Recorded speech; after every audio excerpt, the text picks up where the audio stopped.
Welcome back to the podcast. My guest today is Luke Falcouner. Luke is a young entrepreneur who has worked with and advised companies across the board, from Y Combinator-backed startups to Fortune 500 companies. Luke's background is in tech startups, both as an employee and as a co-founder. These experiences helped him develop strong skill sets that brought him to where he's at now. His biggest passion is helping companies scale and grow by implementing digital marketing and automated systems, allowing them to focus on the parts of their business that they excel at and enjoy most.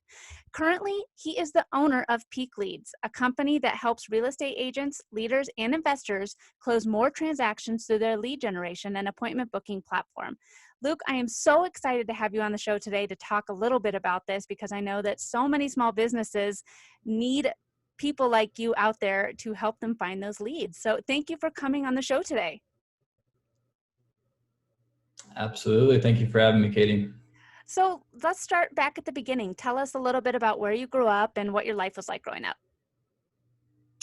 Yeah, I was born and raised in Kansas City, a nice suburb kind of outside the city on the Kansas side. So we've had a lot of excitement recently with the Chiefs Super Bowl, and people in Denver, where I currently live, don't love to hear that. Yeah, I was expecting that with the Elway jersey in the background, but yeah, good place to grow up. Yeah, had a great upbringing. My dad owns his own business, so I feel like I had some entrepreneurialism instilled in me that way. And then yeah, pretty normal upbringing. Went to school down in the South at Ole Miss, actually. And yeah, I knew I'd always be an entrepreneur. So, school wasn't necessarily my first priority by any means. I've always been starting some type of business, but that eventually led me to the tech startup world. So got involved with that as an employee, and then actually a co-founder in an airline startup at one point. Software startup. So could get into that, but it's a long story, but kind of led me to where I'm at now. So I had a lot of experience in digital marketing, technology, and then knew I always want to get into real estate. Read a lot of good real estate investing books as a kid, involved in some way. So kind of blended the two, blended technology, digital marketing, and chose to implement it in the real estate space. So I've been doing that for about 3 years now.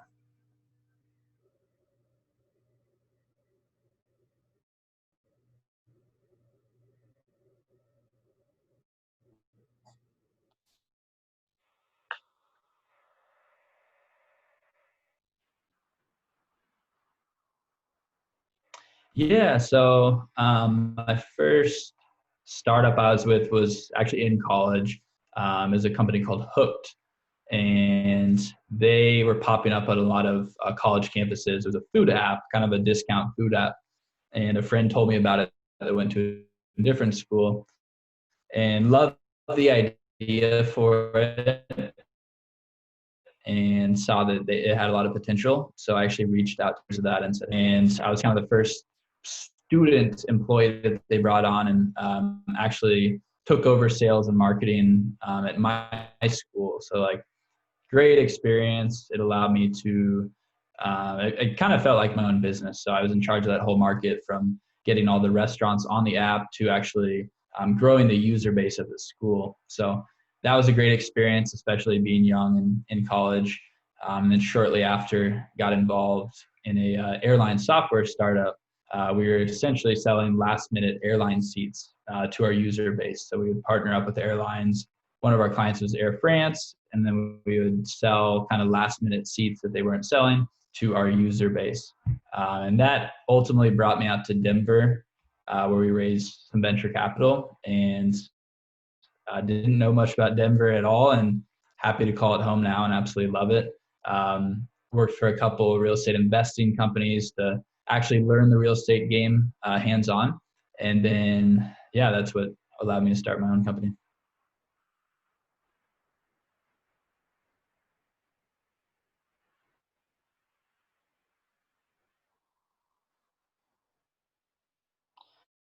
Yeah, I was talking with my dad about this recently. And this isn't something that a whole lot of people always say. A lot of people say go all in, and like it has to be your main thing. You have to just go 100% all in. take the biggest risk. I think that for me, what allowed me to actually grow a sustainable business right off the bat was having a gig. So like I had a really flexible gig with the real estate investor I was working with. Wasn't a huge time commitment. I had money coming in. I was learning.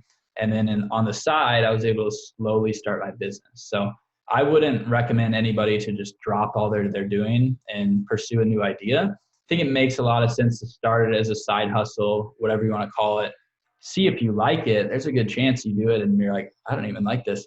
So start it on the side to where it's sustainable. I personally grew at least like a year's worth of savings to where I'm like, I had that peace of mind in the back of my head. If it doesn't go well, I'll be okay. And then I took that plunge when I felt like I was in a good position to do so, to grow a true business. So that would be some advice that I would give anybody. And it was huge for me looking back on it.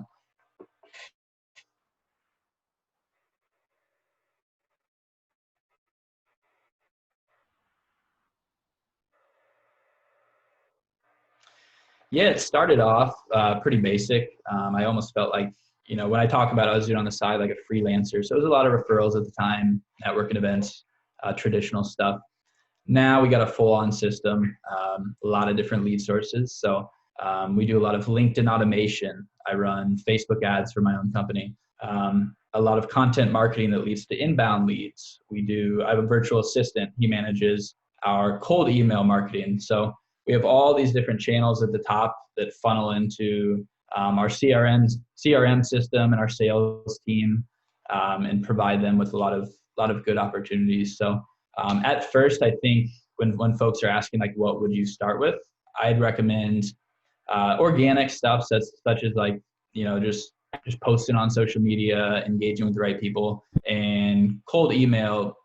You still can't overlook it. You'd be surprised how many clients we've closed from cold email, and it's free or very cheap. So I think it's a good place to start.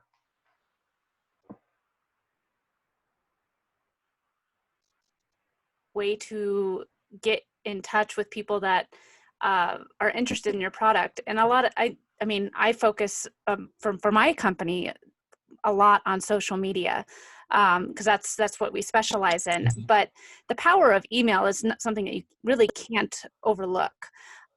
Talk to us a little bit about how important it is to have email campaign.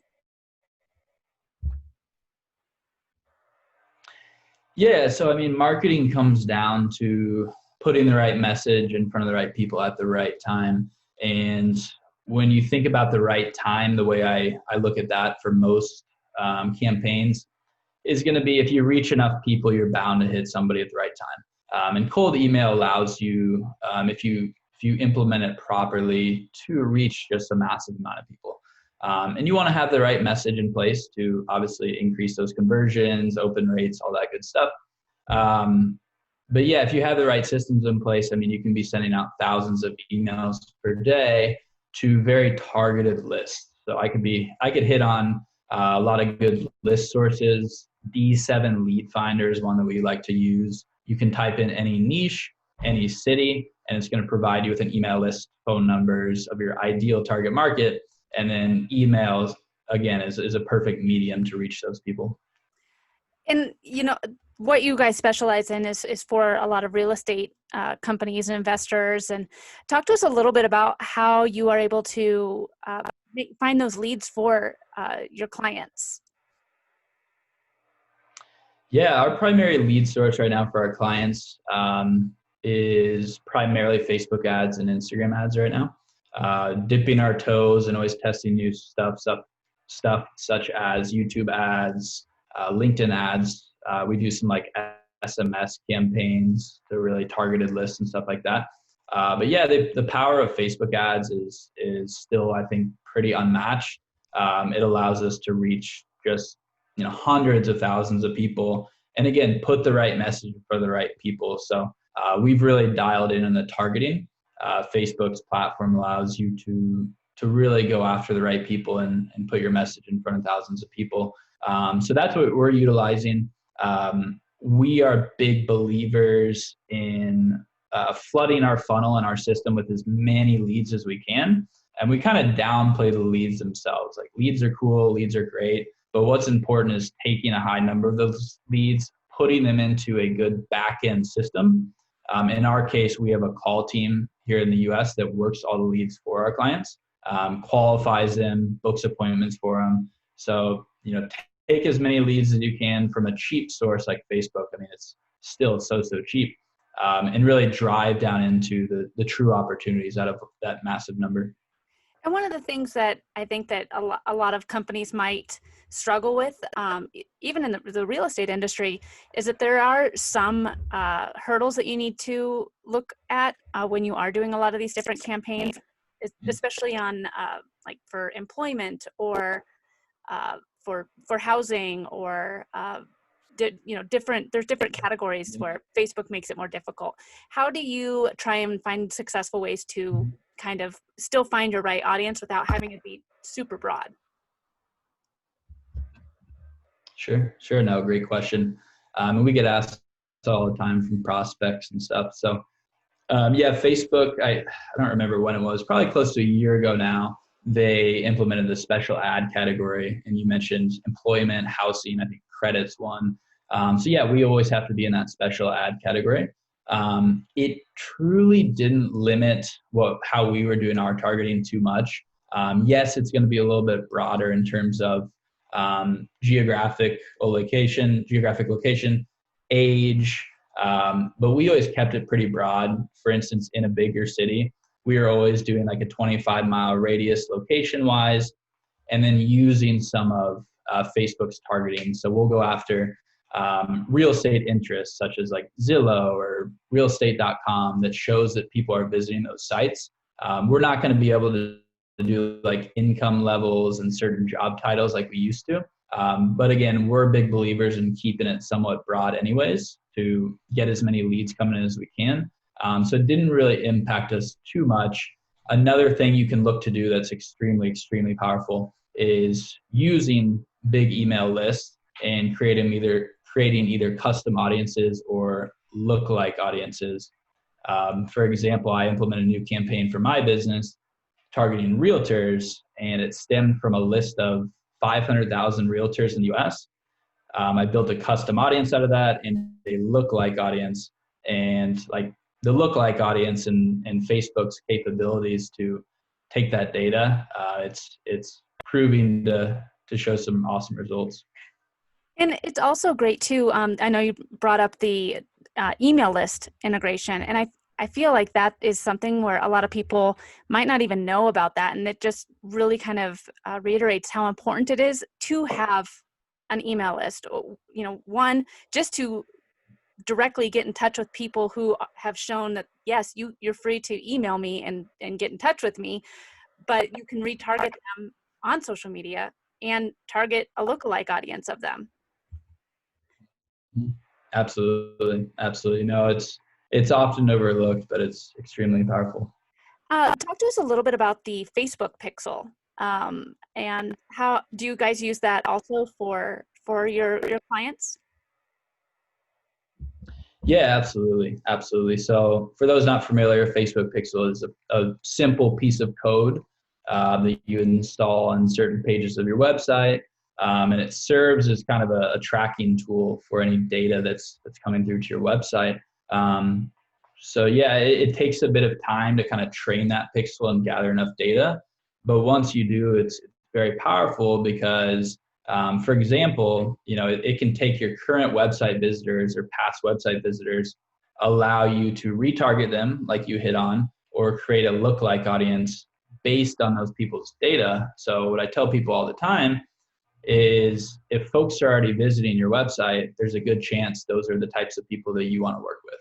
Those are the types of people that you want to put ads in front of.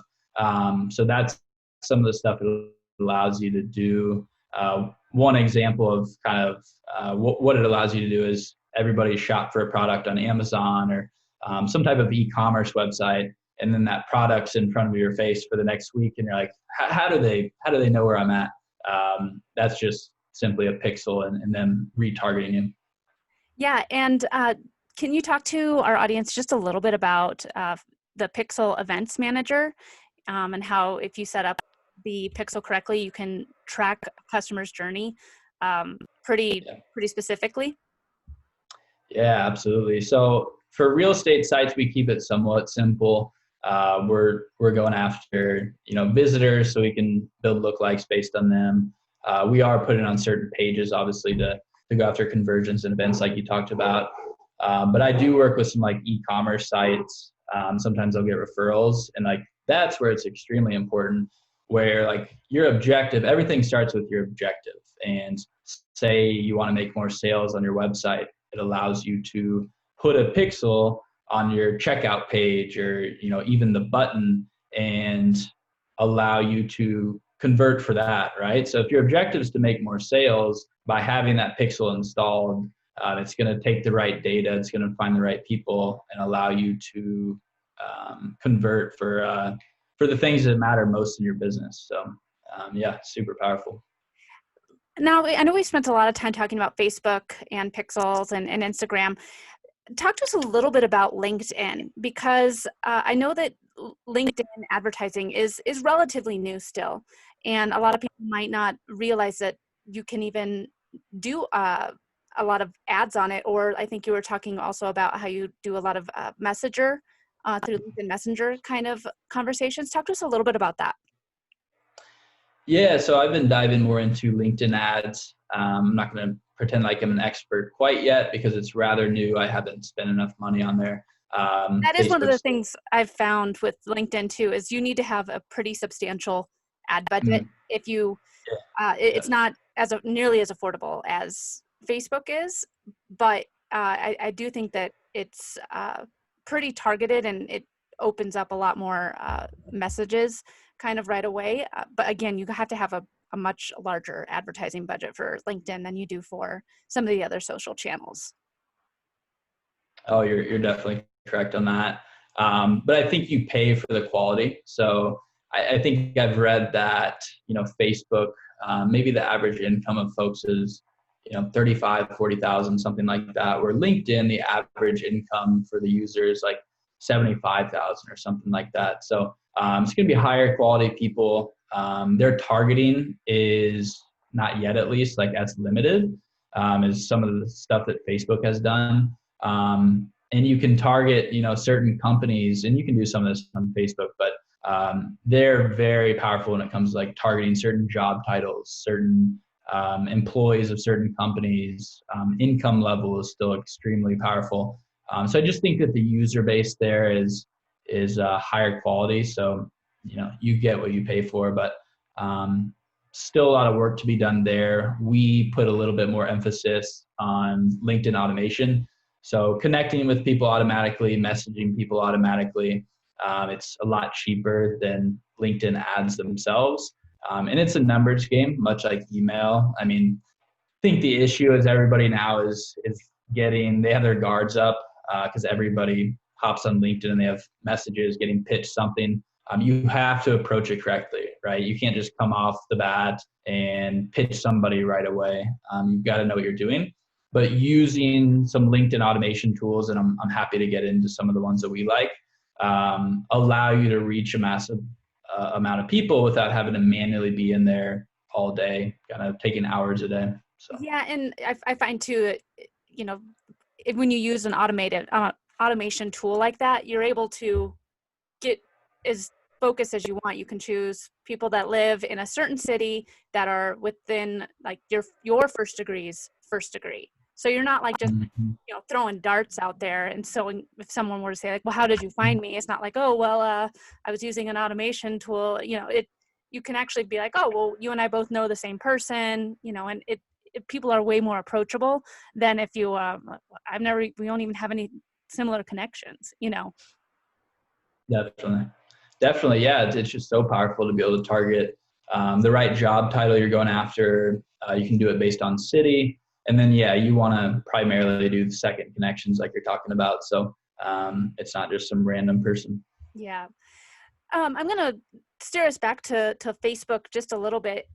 Now, what have you found to be the most successful way to generate those lead form campaigns?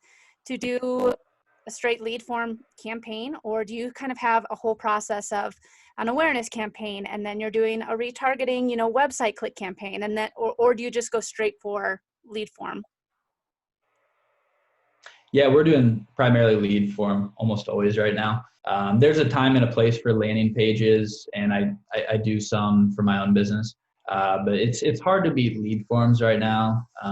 The cost for sure, just for a couple different reasons. I mean, Facebook built it for a reason, right?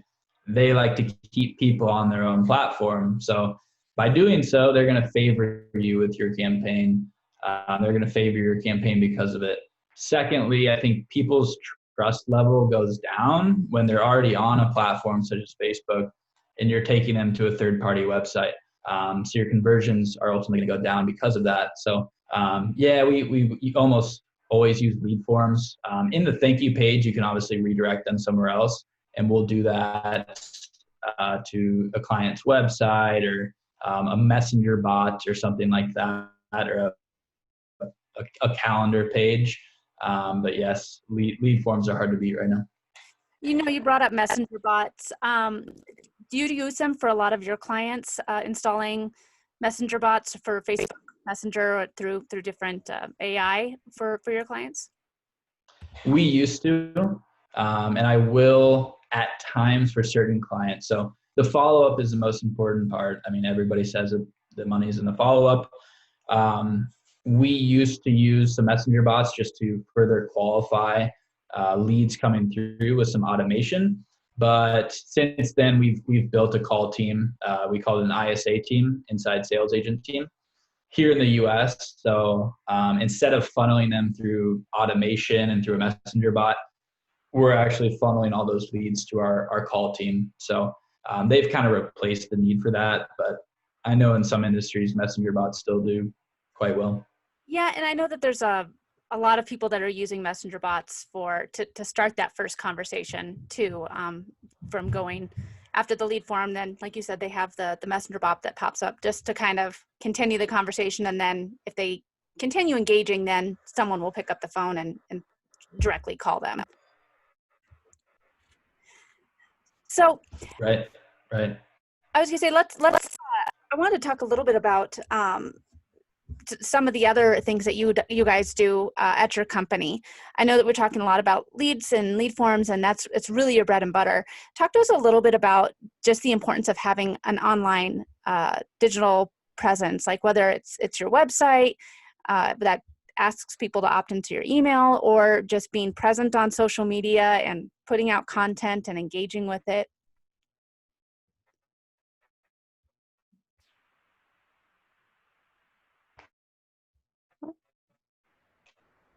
Did I lose you? Uh-oh. Luke, you there? Hello? Yeah, I don't know why it's being laggy. All right. Cool. So There we go. Sorry. no worries. Talk to us a little bit about the importance of having like a pop-up on your website that will have an opt-in to sign up for your email campaigns, and having that online digital presence on different social media channels. Yeah, as far as having an opt-in somewhere on your website, it's extremely important. Yes, you have tools like the Pixel to capture some type of data, but it's not going to capture, like, it's not going to tell you, oh, here's their name, here's their email, phone number. You need to be able to capture those folks and build that email list, build that customer list. So good ways to do so are, giving away some type of lead magnet, whether it's an ebook. Webinars are still, a great way to do so. But yeah, data is everything nowadays, and capturing those people's info. And then, those are your prospects at that point, right? Those are the people you should be picking up the phone and calling and turning into customers, sending your newsletter out to. Extremely important. I think Neil Patel, for those that are familiar with him, at one point was saying that, and this is for certain types of businesses, but any email subscriber is worth like $1 a month, I think, in people's business. So and that means a lot of different things. It could mean if you're selling digital products or converting them into clients, but once you start to build that up to thousands of people, it should be worth thousands of dollars to your business. So It's very important. Absolutely. Well, let's talk a little bit more about you and your entrepreneur path here. You know, I know so many business owners and entrepreneurs have the passion of building their business around their lifestyle. How has that played out in your story and running your business? Yeah, it's been huge for me. Yeah, I didn't used to know, people talk about their why and start with why, like Simon Sinek's book and stuff like that. And I kind of just dove into it because I knew I didn't want to work for somebody. I just have that entrepreneur bug. And then I started to think more about like, all right, I need to build. When I started to think about what type of business do I want to build, it really did come down to like, what type of life do I want to live? I value freedom. Yes, I work a lot. I mean, more often 12 hours a day than not. But if I want to go do something, I want to travel, it's extremely important to me. So like having that freedom, flexibility was probably the first thing that came to mind, even more so than like money. If I don't want to work one day, I don't necessarily have to at this point. So that's really important for me. Not being tied down to one spot. Like I said, I love to travel as well, so I can work from my laptop wherever I want to. I mean, that's amazing to me. I used to hear people doing that, and now I've been doing it for a couple of years, and it's awesome. I would recommend it to anybody. But so those are huge. And then now more so, I'm more about like having an impact. So yes, I love the real estate space and helping those clients, but more and more like since I've been able to build this business and achieve the lifestyle I want to help other entrepreneurs and business owners achieve a similar thing. And I hope to kind of build a program around that, teaching them certain systems, teaching them how you can, build a true digital marketing company from your laptop and travel or, kind of do whatever you want. So Absolutely. that's been really important to me. What is the best piece of advice that you've ever received, and how has that impacted your business? Um, that's a really good question. Really good question. I invested into a program middle of last year called Scaling with Systems with a guy named Ravi Abuvala. And I kind of saw his lifestyle. He was like going to Barcelona for a month and working from his laptop and his phone even and all this stuff, kind of living like the life that I wanted, and invested in his program, and is all about how to scale your business with the right systems, technology, automation, delegation, stuff like that. So I could give some overall theme advice that I've heard, but I think actually the best thing that he talks about is set appointments, take appointments. Like there's so many things to do in your business every single day. It can get overwhelming that I think a lot of us lose like what's most important. Like, it's money, not necessarily, but like we all need clients, right? We need to make sales.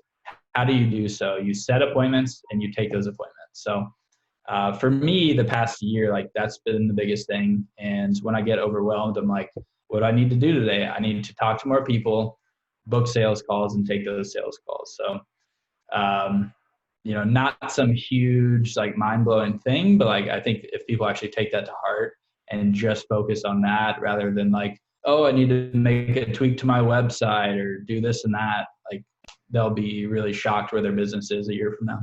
Absolutely. Well, before we finish up, is there anything that I didn't ask you about during today's discussion that you think is important to share? Oh, I could talk about this stuff all day. Yeah, I think one thing right now, kind of hitting back to some of the systems I've learned, automation, delegation, elimination. That's one thing I have a spot in my journal every day for those certain things. Like, what am I doing right now that I can automate using tools such as, Zapier, whatever it may be. Delegation, I think virtual assistants are a big business hack right now. For folks that aren't familiar with virtual assistants, I can touch on that all day, but a really affordable way to outsource big parts of your business.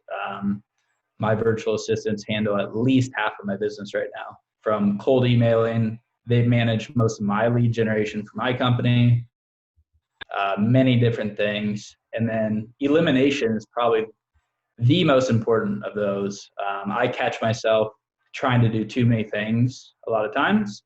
I think as entrepreneurs, we have the tendency to have a hard time saying no to opportunities. And recently that's been important to me. I've had a lot of opportunities come my way that are very intriguing, but if it takes away from my immediate focus, I've learned to have to say no to them. So I think cutting out stuff is really important. That is a very important thing to bring up, because I know, like you said, as entrepreneurs, you never want to say no, but it's always good to refocus and make sure it's something that you actually are passionate about and that you want to spend the time doing. So important. Yep. Well, Luke, this has been such a great conversation. Where can we find out more about you and your business online? Yeah, you can find more about Peak Leads at peakleadsllc.com. And then I'm all over Facebook. That's probably where I'm most present. LinkedIn, and then Instagram as well. Awesome. Well, thank you again so much for coming on the show today. Thank you, Katie.